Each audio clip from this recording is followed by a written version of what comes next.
अमित एक बहुत ही होनहार लड़का था जो हमेशा ही ईमानदारी के साथ अपने पढ़ाई पर ध्यान देता और हमेशा अपने पिताजी के काम में मदद भी कर दिया करता था। ऐसे तो वह बस सिर्फ 12वीं कक्षा का छात्र था, लेकिन फिर भी उसमें गजब का आत्मविश्वास था कि वह अकेले ही अपने पिता का काम संभाल लेता था और साथ में पढ़ाई भी लेता था। अमित की माँ का देहांत 2 साल पहले ही हो चुका था और उसकी एक छोटी बहन थी जो स्कूल जाती थी, लेकिन कभी कभी इसे भी स्कूल से छुट्टी लेनी पड़ती थी क्योंकि अमित के पिताजी सही समय पर उसके स्कूल की फीस जमा नहीं करवा पाते थे। छोटी बहन को पढ़ाई का शौक नहीं था, लेकिन फिर भी अपने भाई के कहने पर वह पढ़ाई करने लगती थी। एक दिन छोटी बहन के पड़ोस में रहने वाली उसकी सहेली ने उसे अपने बर्थडे में आने के लिए कहा था।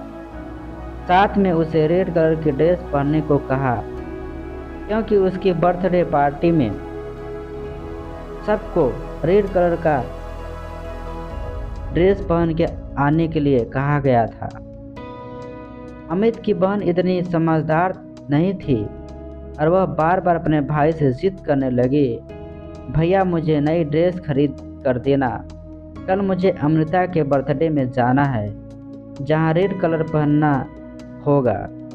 ऐसे में अगर मैं नहीं पहनूंगी तो लोग मेरी हंसी उड़ाएंगे और मुझसे कोई दोस्ती नहीं करेगा। अमित बोलता है, अरे ड्रेस से क्या लेना देना है, तो बस उस पार्टी में जाकर मज़े करके आ जाना। बहन रोते हुए कहती है, नहीं भैया मुझे तो वही ड्रेस चाहिए, नहीं तो मैं बर्थडे पार्टी में नहीं जा पाऊंगी। अमित अपनी बहन से बहुत प्यार करता था और इसी वजह से उसने अपनी बहन के लिए नई ड्रेस ला कर दे दी जो लगभग 1500 रुपये की थी और जिसके लिए उसने अपने दोस्त से उधार भी लिया था। ऐसे तो वह बहुत स्वाभिमानी था, लेकिन अपनी बहन के आगे वह कुछ भी नहीं कर पा रहा था।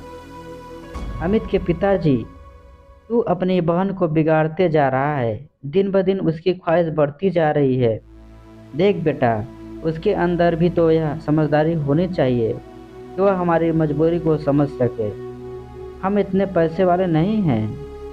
यह बात दूर से ही अमित की बहन सुन रही थी और उसे यह सुनकर अच्छा नहीं लगा कि उसके पिताजी ने उसे कुछ भी देने से मना कर दिया है। उसे समझदार होने की बात की है। उसके हिसाब से तो वही सबसे समझदार लड़की थी।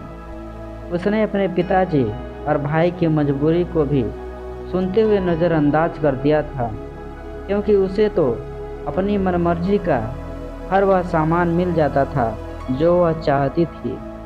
अमित दिन भर अपना काम करता और रात में पढ़ाई किया करता था। वह अपनी पढ़ाई को छोड़ना नहीं चाहता था। यूं ही एक दिन वह पढ़ाई कर रहा था, अचानक उसके दोस्त राजू का फ़ोन आ जाता है जो उससे कल होने वाले पार्टी में चलने के लिए कहता है। राजू कहता है, अरे चल ना यार, जैसे वैसे भी तू रोज़ रोज़ काम करता है, कभी हम दोस्तों के लिए भी समय निकाल लिया कर।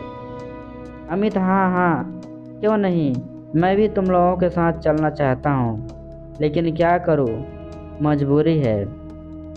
मेरे पास तो पहनने के लिए अच्छे कपड़े भी नहीं हैं और ना ही मैं अपने पिताजी को ऐसी कोई ख्वाहिश करना चाहता हूँ ताकि मेरे पिताजी परेशान हो जाएं।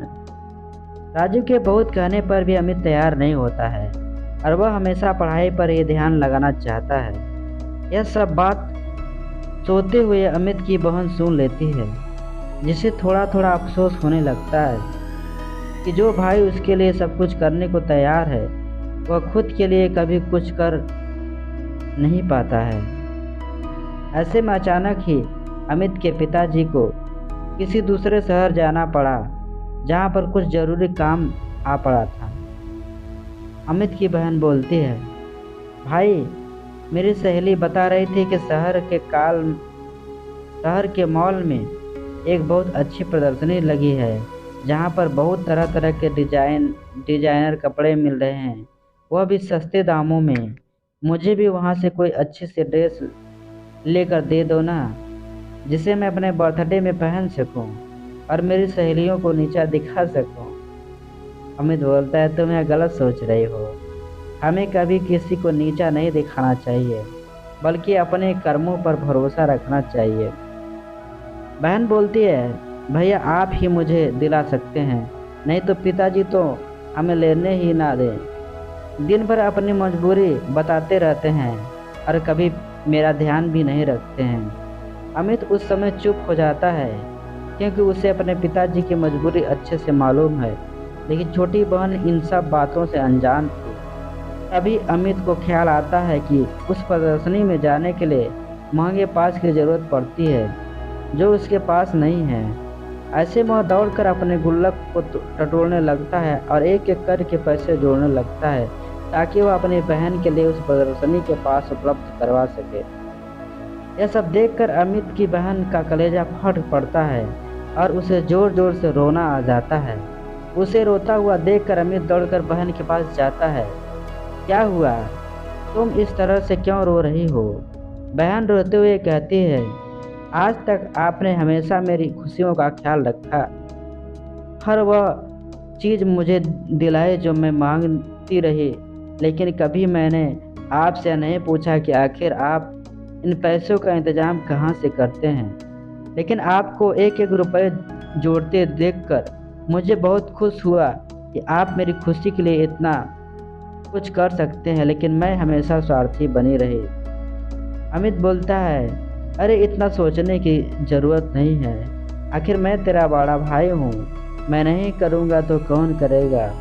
बस उसी वक्त अमित की बहन दौड़कर अपने बैग से एक चीज़ निकाल कर लाती है और अमित की आंखों में हाथ रख कर कहती है, मैं आपके लिए कुछ लेकर आई हूँ। इस बात से अमित चौंक जाता है और जैसे वह अपनी आंखों से बहन का हाथ हटाता है तो देखता है उसकी बहन उसके लिए एक सुंदर सी शर्ट लेकर आई है।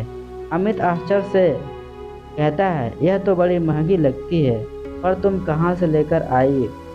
बहन बोलती है, आपने जो मुझे थोड़े थोड़े करके मेरे खर्चे के लिए पैसे दिए थे ना, मैं उसे ही जोड़ कर रखा था कि मैं उससे अपने लिए कोई अच्छी ड्रेस खरीद लूँगी। लेकिन जब मैंने आपके दोस्त की बात सुनी और आपने उसे पार्टी में जाने के लिए मना कर दिया, बस मैंने उसी समय ठान लिया था कि मैं आपको एक खूबसूरत सी शर्ट लेकर उम्मीद करती हूँ आपको यह शर्ट पसंद आएगी। अमित खुश होते हुए, अरे यह तो बहुत ही अच्छी है, मैं तो सोच भी नहीं सकता कि मेरे लिए कोई इतना भी कर सकता है। बहन भावुक होते हुए, यह तो मेरी तरह से एक छोटा सा तोहफा है, लेकिन आज तक आपने जो मुझे प्यार और सम्मान दिया है, उसकी तो कोई भी तुलना नहीं की जा सकती है। अब मैं हमेशा आपका और पिताजी का हाथ बटाऊंगी और कभी भी फिजूल खर्च नहीं करूंगी। वह बात सही है, जितनी चादर होती है हमें पैर भी उतना ही फैलाना चाहिए। बहन की समझदारी वाली बातों को सुनकर अमित की आंखों में भी आंसू आ जाते हैं और तभी पिताजी वहां खड़े होकर उन दोनों को देखने लगते हैं। अब पिताजी की आंखों में भी अमित के साथ बहन के लिए भी गर्व के भाव आ जाते हैं और वे दोनों बच्चों को गले से लगा लेते हैं। खुशियाँ हमेशा छोटी छोटी घटनाओं, छोटे छोटे मोमेंट्स में छुपे होते हैं। कभी भी लाइफ में किसी के लिए कुछ बड़ा प्लान करने के बजाय किसी के लिए एक छोटा सा प्रयास भी बहुत मायने रखता है। दोस्तों, अगर एक कहानी आपको पसंद आई हो तो वीडियो को लाइक शेयर एवं कहानी को एवं चैनल को सब्सक्राइब जरूर करें। धन्यवाद।